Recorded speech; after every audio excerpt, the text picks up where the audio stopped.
누가 폭력을 하는가? 그때 술을 한 잔 해서 그렇게 됐. 술을 마시면 사장님도 팹니까? 남편과 불화하다. 아내와 사이가 엄마하고 사이가 안 좋다. 그게 선생님 탓이에요.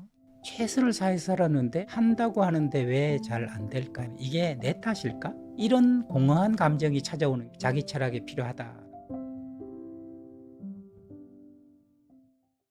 한 31년 정도 되니까요. 사람들의 감정, 그리고 사람들의 말, 이런 것들을 연구하고 제 철학을 담아서 좀 썼거든요. 50, 자기 철학에 필요한 나이를 쓴 저자 이서원입니다. 제가 그 가정폭력 상담을 제 주 전공으로 했거든요. 가해자가 바뀌지 않으면 피해자를 아무리 상담을 잘해도 집으로 돌아가면 가해자가 기다리고 있잖아요. 그러니까 원인을 제공하는 사람을 바꿔주는 게 좋다. 오랫동안 이 가해자들을 상담하는 일을 제가 해왔는데 주로 이제 남편들 상담을 했단 말이죠. 그래서 한국에서 남편들이 아내를 때리는 것이 예전에는 10명 중에 서너 명이 아내를 때렸어요. 근데 왜 폭력을 하는가 이제 원인이 궁금하잖아요. 그래서 이야기를 들어보면 가장 많이 나오는 말이 술이라는 거였어요. 그때 술을 한 잔 해서 그렇게 됐다는 이야기가 가장 많았습니다. 그럼 저는 이렇게 묻죠. 그러면 선생님, 술을 마시면 사장님도 팹니까? 그럼 그건 아니죠 그래요. 그러면 길가에 사나운 개도 팹니까? 그것도 아니죠. 그러면은 술이 원인이 아니네요. 술이 원인이면 사장도 패고 개도 패고 아내도 패야 되는데 아내만 골라서 패는 거는 술이 원인이 아닌 거네요. 그러면 네.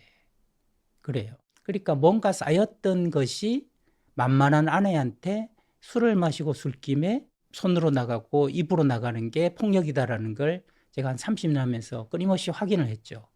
그러다 보니까 그 쌓여서 밖으로 나가는 게 뭐냐? 화더라고요. 폭력과 상담이라는 과목으로 15주 동안 계속 학생들하고 똑같은 질문 하나를 했어요. 누가 폭력을 하는가였어요. 누가 폭력을 하는가? 그랬더니 그 답은 학생들의 답과 제 답이 일치했는데 자기 생각만 하는 사람이 폭력을 합니다. 켈리 클락슨이라고 그분의 대표적인 노래가 Because of You라는 곡이 있어요. 엄마 아버지가 이혼하고 혼자 정말 굉장히 힘들게 청소년 시절을 보냈던 걸 노래 가사에 작사해서 직접 썼거든요. 근데 그 작사한 노래 가사 중에 두 구절에서 제가 눈물이 솟는 거예요. 이건 가정폭력의 분노의 모든 것을 얘기해주고 있다. 분노하는 사람, 폭력하는 사람들의 공통적인 건데 뭐라고 적혀 있냐면 You never thought of anyone else. 그러니까 다른 사람 생각을 한 적이 없잖아. 다른 사람이 좋은지 싫은지 힘든지 어떤지를 생각한 적이 없잖아요. 아버지한테 그렇게 하는 거거든요. You just saw your pain. 너의 상처만 봤잖아. 그러니까 폭력하는 사람들과 분노를 다른 사람한테 표출하는 사람들의 특징은 바로 이거라는 거죠. 너는 다른 사람의 입장, 처지, 마음은 헤아리지 않잖아. 너의 감정을 해소하는 데만 관심이 있잖아. 그리고 너는 단지 너의 상처만 보잖아. 그래서 저는 개인주의자와 이기주의자가 참 다르다고 생각을 하는데 우리가 혼동하는 게 참 그 사람 개인주의자 할 때 부정적으로 얘기하잖아요. 근데 정확하게 말하면 이기주의자라고 말해야 되는 거거든요. 그럼 개인주의자와 이기주의자가 무엇이 다르냐? 개인주의자는요, 자기가 좋아하는 걸 하는 사람이에요. 근데 이기주의자는 자기가 좋아하는 걸 하게 하는 사람이에요. 그러니까 혼자 낚시를 가는 건 개인주의자입니다. 근데 아내를 데려가서 라면 끓이게 하는 거는 이기주의자거든요. 꼭 손으로 폭력을 하지 않아도 입으로, 눈으로, 돈으로 여러 가지 형태로 자기 즐거운 거 취하고 자기 괴로운 거 피하려고 하고 그러면 그것은 폭력하는 사람이다. 이제 환갑이 좀 넘으신 분인데 지긋하신 분이 오셔서 그러는 거예요. 내가 여기 몇 번 오니까 내가 중소기업에서 물건을 팔려고 정말 몇 달이고 잠을 안 자면서 소비자가 뭘 좋아할까, 뭘 싫어할까 고민을 했는데 우리 아내가 뭘 좋아할까, 싫어할까에 대해서는 며칠 아니라 하루도 제대로 생각한 적이 없는 것 같다. 그래서 내가 이 손주 같은 사람들하고 같이 이런 교육을 받아야 되니까 당혹스럽기도 하고 참 후회가 된다. 이런 말씀을 하시는 거예요. 저는 그 얘기가 굉장히 인상적이었어요.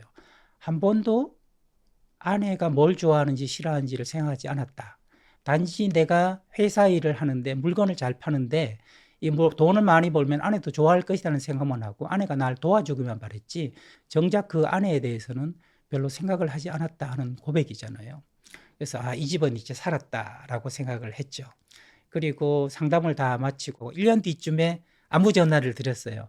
요즘 사모님하고 잘 사세요? 이랬더니 헤어져서 이혼했습니다. 이러는 거예요. 그래서 제가 이거 반전이잖아요. 그때 깨달으셨으면 잘 사셔야 되는데 왜 헤어지셨나 하고 궁금해서 좀 여쭤봤더니 역사라는 게 있더라고요. 그러니까 이미 좀 늦은 거죠. 사모님 마음은 이미 돌같이 단단해지고 겨울처럼 차가워졌는데 그때 약간의 뜨거운 물을 붓는 게 그다지 효과가 없었구나. 그래서 좀 씁쓸했던 경험이 있습니다. 그래서 가만히 보면 나의 하찮은 것도 중요하게 여기면서 남의 중요한 것도 하찮게 여기는 사람, 그 사람이 폭력자라고 본다면 저를 포함해서 우리 중에 폭력을 안 당해본 사람이 누가 있으며 폭력을 안 해본 사람이 누가 있느냐 하는 거죠. 그래서 폭력하는 사람은 누구인가? 그는 자기 생각만 하는 사람이다. 그러면서 이런저런 방법들을 연구한 게 분노관리연구소였고, 화와 분노는 고통이라고 생각해요. 뭔가 고통스럽기 때문에 지르는 외마디 비명, 그게 화거든요. 그래서 저는 화가 온 뿌리는 고통이지만 화를 내는 방식을 우리가 모르다 보니까 고통스러운 사람들이 외마디 비명을 지르는 건데 그것을 알아주기 어려운 이유는 나한테 상처를 주면서 그 화를 풀기 때문이다. 그래서 우리는 화난 사람을 볼 때 이렇게 봐야 되지 않을까요? 이 사람 무슨 고통 때문에 이렇게 힘들어하는 걸까? 내가 어떤 고통에 걸려서 이렇게 화가 나는 걸까? 하고 고통을 직시하는 것. 저 사람 고통스러워서 지금 저러는 거다. 내가 화가 날 때 내가 지금 고통스러워서 이러는 거다. 제가 만든 분노 카드라는 게 있는데 카드가 아주 심플합니다. 화 낼까 말까 딱 그렇게 적혀 있어요. 그러니까 화가 났을 때 화는 느낌표거든요. 생각을 안 해요. 그래서 이것을 낼까 말까로 물어보면 이거는 이성적인 소리거든. 질문은. 그걸 통해서 이게 낼 화인지 내지 말아야 할 화인지를 구별하게 되는데 그때 기준은 뭐냐면 이 사람이 작정하고 나를 곤란하게 하려고 나를 죽이려고 일부러 그러는가 고의성이 있는가를 보면 아들은 고의성이 있은 적이 20년 동안 한 번도 없어요. 단지 장난감을 가지고 싶었을 뿐이거든요. 그래서 화가 나지만 화를 내지는 않는다. 그래서 고의성을 기준으로 낼까 말까 치받을까 말까 이렇게 생각을 하면 그래 일부러 저런 것들은 저 사람 몰라서 그러는데 그래서 화가 나지만 화를 내지는 않는다. 제가 아들이 이제 20살짜리 아들한테 어릴 때부터 늘 했던 말이 있어요. 화나면 말로 해야 돼. 화나면 말로 해야 돼. 근데 우리는 화났을 때 어떻게 표현했는지를 배운 적이 없어요. 화나면 무슨 말을 못해? 화나면 뭘 못해? 라고 얘기하는데 바로 그 지점에서 화가 나니까 말로 해야 된다. 화가 나니까 남에게 상처 주지 않고 내 화난 것을 전하는 법을 배워야 된다. I 메시지라는 게 있어요. 그러니까 일이 생기면 생각을 얘기하고 감정을 얘기하고 바람을 얘기하라는 게 I 메시지인데요. 네가 이렇게 얘기하는 게 아니라 내가 지금 그 말 들으니까 너무 답답해. 그리고 억울한 것도 있어. 이게 자기 스스로 자기 심정을 표현하는 건 약자들이 하거든요. 강자들은 이걸 표현 안 한단 말입니다. 그래서 약자 대화법이 I 메시지다. 가장 화를 잘 표현하는 법이다. 근데 그 사람들이 주로 하는 말이 어떤 말을 하냐면 나 열심히 살았는데 최선을 다해서 살았는데 왜 결과가 이렇죠? 자기 철학이 필요한 나이라는 제목으로 50이라고 썼는데 50은 상징적인 거예요. 30도 필요하죠. 미리 알면 더 좋죠. 근데 우리가 인생을 전반전과 후반전으로 나누다면 40까지는 너무 바쁘잖아요. 조금 뭔가 이뤘는데 열심히 달려왔는데 기쁘지가 않다. 이런 공허한 감정이 찾아오는 게 자기 철학이 필요하다라고 했는데 자기 철학이 뭘까? 철학이라는 말은 어렵지만 사실은 근본적으로 나는 왜 이렇게 뜻대로 안 될까? 나는 왜 이렇게 행복하지 않을까라는 질문만 던진다면 자기 철학을 위한 여정의 첫걸음을 떼는 거다.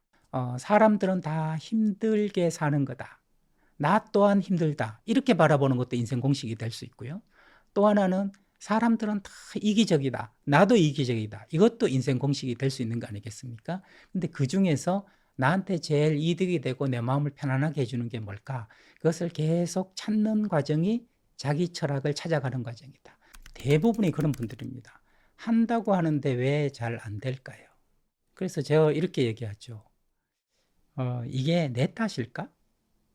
제가 강원도에 있는 대안학교를 갔어요. 강당에 똑바로 앉은 애가 하나도 없어요. 전부 거의 누워 있다시피 해요. 근데 제일 앞에 있는 애, 성격이 서글서글하고 좋아 보이는 애가 손을 번쩍 들어요. 강의를 시작하려고 그러는데. 그래서 왜? 그랬더니 언제 맞춰요? 아니, 강의를 시작하지도 않았는데 언제 맞춰요? 제 속에 치솟는 분노가 있지 않았겠습니까? 근데 제가 일부러 저러는 게 아니다. 제가 뭔가 고통스럽다. 이런 많은 강의들이 너무 지겹고 힘들어서 언제 마치느냐고 물었을 거다. 근데 이건 제 질문이 아니라 모두의 질문이겠다 싶은 생각이 들어서 제가 이름을 물었거든요. 이름이 뭐냐? 그랬더니 저요? 태연인데요. 이제 가명으로 그래요. 태연아, 너 성격 참 좋다? 그랬더니 다들 그래요. 그래서 태연아, 대한민국에서 누가 널 싫어하겠냐? 그랬더니 좀 있던데요. 제가 태연이를 가만히 보면서 얘기했어요. 태연아, 에? 그게 네 탓이냐? 내가 움찔해요. 태연아, 그게 네 탓이냐고. 잘 모르겠는데요. 그랬더니 자세가 약간 누워있던 데서 조금 나아졌어요. 강의를 마치고 나오는데 태연이가 절치면서 쌤, 번호 줄 수 있어요? 그럼 번호를 줬어요. 밤 11시 반에 문자가 왔어요. 언제 또 와요? 다음 주에 또 가. 그랬더니 예. 제가 그때 태연이를 보면서 눈물이 났어요. 아, 모든 사람이 이와 같구나. 이와 같구나. 그게 네 탓이니? 아니거든요. 내 탓도 있는 거죠. 내 탓은 아닌 거죠. 그래서 우리가 얼마나 많은 사람들과 사회로부터 네 탓이라는 비난을 받으면서 그 결과 내 탓이라고 나까지 나를 공격하는 그런 악순환을 겪고 있는가. 내 탓도 있지 내 탓은 아니라는 거죠. 거기서부터 무너진 걸 좀 이렇게 세우는 작업이 필요하지 않을까. 저는 상담실에서 늘 오신 분들한테 그러죠. 뭐 남편과 불화하다. 그게 선생님 탓이에요. 엄마하고 사이가 안 좋다. 그게 네 탓이니? 아내와 사이가 안 좋다. 그게 선생님 탓입니까? 그랬을 때 결국 그분들이 하는 얘기는 제 탓도 있습니다. 저는 그런 생각을 하거든요. 무슨 안 좋은 일이 생기잖아요, 나한테. 그러면 내 잘못은 최대한 49%, 남의 잘못은 최소한 51%라고요. 그게 가장 건강한 거라고. 그랬을 때 51%를 누군가 먼저 말해준다면 나머지 49%를 스스로 떠올리게 되는 게 사람의 마음이다. 충분히 위로를 받아야 된다. 제가 생각하는 철학은 내가 제일 예쁘다. 내가 어때서? 라는 철학이에요. 자기한테 제일 모질게 구는 게 자기란 말이죠. 그래서 나한테 좀 관대해지면 안 될까? 저 양혜은 씨 자주 하는 말로 그럴 수 있어. 이걸 남한테 적용하는 게 아니라 나 자신한테 적용해서 날마다 저에게 그럴 수 있어. 자기 친절, 자기 칭찬, 자기 격려 이런 것들을 통해서 자기를 잘 대해주는 것. 저는 부모가 아이를 잘 키우는 것은 한마디로 얘기하면 아이가 사람을 좋아하게 만드는 것. 그리고 아이가 사람을 편안하게 만드는 것이라는 생각이 들거든요. 그러면 무슨 직업, 어떤 나이가 돼서도 환영받고 이쁨받는 사람이 될 것이다. 그렇게 아이를 만들려면 아이가 부모를 좋아하고 부모가 편안해야 되지 않겠습니까?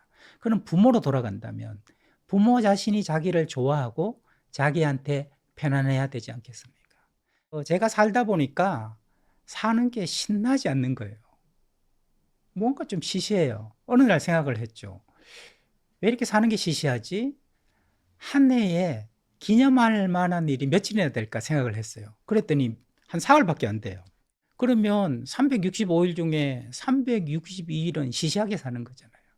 아이, 라면이나 끓여 먹자 하고 신라면, 컵라면 하나 끓여 먹는데 기가 막히게 맛있어요. 그래서 야, 이거 기념해야 되는 거 아니야? 해서 신라면 기념일이라고 썼어요. 오늘 국물 맛이 끝내준다. 신라면 기념일. 그러니까 갑자기 바람이 밖에서 불어오는데 너무 시원한 거예요. 시원한 바람 기념일. 그날 하루에 너다섯 개를 쓸 수 있는 거예요. 2013년부터 지금까지 기념일 노트를 계속 쓰기 시작했는데 많은 날은 하루에 수십 개를 써요. 그러다가 어느 날 신부님이 말씀하시는 성당에서 말씀을 듣는데 범사에 감사하라는데 눈물이 막 펑펑 쏟아지는 거예요. 나 그거 아는데, 범사에 감사하는 게 뭔지 아는데, 정말 작은 기쁨이 얼마나 튼튼한 기쁨이고 고마운 건지 아는데, 저에게 편안해지고 다른 사람에게 당당해지는 것, 그 비결은 저를 제가 좋아하는 수밖에 없다. 그럼 내가 이렇게 좋은데 다른 사람도 다 좋은 사람 아이가? 이런 생각이 제 속에서 자연스럽게 나오는 거. 이게 제 철학입니다. 나를 좋아하면 다른 사람도 자연히 좋아하게 된다. 내가 편하면 다른 사람도 편하다. 만약에 누가 저한테 선생님 31년 동안 그 가족들과 많은 분들을 상담하면서 깨달은 사람들의 공통 소망, 바람이 있느냐고 묻는다면 저는 두 가지를 얘기하고 싶어요. 사람들은 다 이렇게 두 팔을 벌리고 나 안아줘. 그리고 또 두 팔을 벌리고 나 알아줘. 우리가 애가 길을 가다가 넘어지잖아요. 그러면 엄마 안아줘. 이렇게 얘기한단 말이에요. 어린애와 마찬가지로 99살이 돼도 사람은 자기가 힘든 일이 있으면 다른 사람이 힘든 것을 알아주길 바래요. 그리고 안아주길 바랍니다. 안아주길. 그런데 이 아이가 어린이집에 가서 상을 받았어요. 상을 받으면 엄마 하면서 상장을 가지고 달려오죠. 그때 엄마가 어떻게 해줘야 돼요? 안아줘야 됩니다. 그래서 사람은 힘들 때 그리고 자기가 잘 나갈 때 뭔가를 성취했을 때 누군가가 안아주고 알아주기를 바란다. 반대로 저한테도요. 나는 나를 얼마나 알아주는가, 얼마나 안아주는가. 이 두 가지만 대한민국에서 안다고 해도 우리는 서로 안아주고 알아주는 예쁜 관계를 만들 수 있지 않을까. 그런 생각을 소망처럼 품고 있습니다. 독일 입학시험 문제, 이런 문제가 출제됐어요. 고통을 없애주는 약이 개발된다면 인류에게 어떤 일이 생길까? 가장 좋은 답은 인류는 진보를 멈출 것이다 라는 말이 있어요. 고통이 있기 때문에, 코로나가 있었기 때문에 백신을 만들고 더 건강한 사회, 위생적인 사회를 만들어가는 거 아니겠습니까? 인생의 고통은 필수적이다라는 생각이 들어요. 이런 서양의 격언이 있단 말이에요. 그 나이에 갖춰야 될 지혜를 갖추지 못한 사람은 그 나이에 겪어야 될 모든 고통을 겪을 수밖에 없다라는 거예요. 자기 철학이 생기면 자기한테 편안해져요. 그리고 무슨 큰일이 생겼을 때 놀라지를 않습니다. 그러면서 그분들이 상담을 통해서 깨닫는 말은 열심히 사는 것보다 더 중요한 건 목표를 잘 잡아서 열심히 사는 게 더 중요하다. 그리고 그럼 어떻게 잘 살 것이냐 하는 것을 좀 깨닫고 각자만의 맞춤형 방식으로 살아야 되겠다 생각하는 순간 좀 달라지는 걸 제가 보거든요. 자전거가 굴러가려면 두 바퀴가 있잖아요. 그리고 안장이 있고 또 핸들이 있는 거 아니겠습니까? 저는 앞바퀴를 인격이라고 생각합니다. 인격이 뭐라고 생각하세요? 저는 인간을 바라보는 격, 그것이 인격이라고 생각을 하거든요. 예를 들면 이런 겁니다.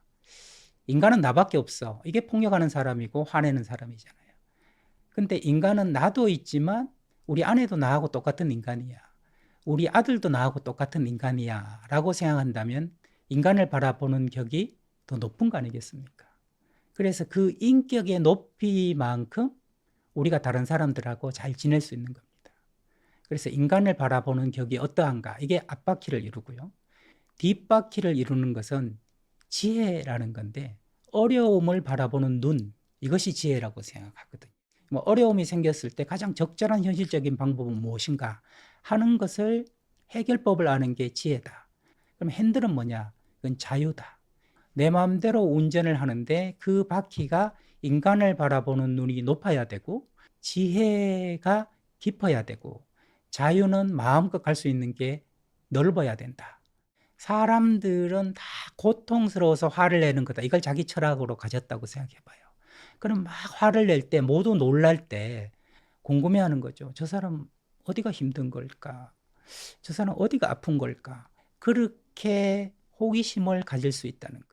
관심과 호기심을 가지고 질문하게 되면 이전의 낮은 수준보다 훨씬 높은 수준으로 인간을 바라보는 격이 높아지기 때문에 나를 바라보는 격도 높아지고, 격이 높아지면 자연스럽게 어려운 일이 생겼을 때 그것을 헤쳐나가는 지혜도 생기고, 그 두 가지가 생기면 이제는 남의 눈치 보지 않고 나한테 눈치 보지 않고 자유롭게 핸들을 몰고 갈 수 있는 행복의 안정이 찾아온다. 그래서 저는 자전거를 머릿속에 항상 그림을 그리고 있거든요. 철학을 가지면 자전거 타고 행복하게 달릴 수 있지 않을까요? 열심히 살지만 기쁘지 않은 분, 돈을 벌 만큼 버는데 기쁘지 않은 분, 왜 그럴까요? 저는 이렇게 생각합니다. 남 인생을 내 인생인 줄 알고 열심히 살아서 그럽니다. 그래서 돈이 있건 없건, 지위가 높건 낮건 간에 내가 나의 인생을 산다면 그것은 행복하게 살 수 있는 가장 빠른 길이다. 그래서 남 흉내 내지 말고 내가 소박하더라도 나로서 살아가자 하는 것을 저는 가장 중요한 인생 철학이다라고 생각하고, 이 책에서도 그것을 반복해서 말씀을 드리고 있는 겁니다.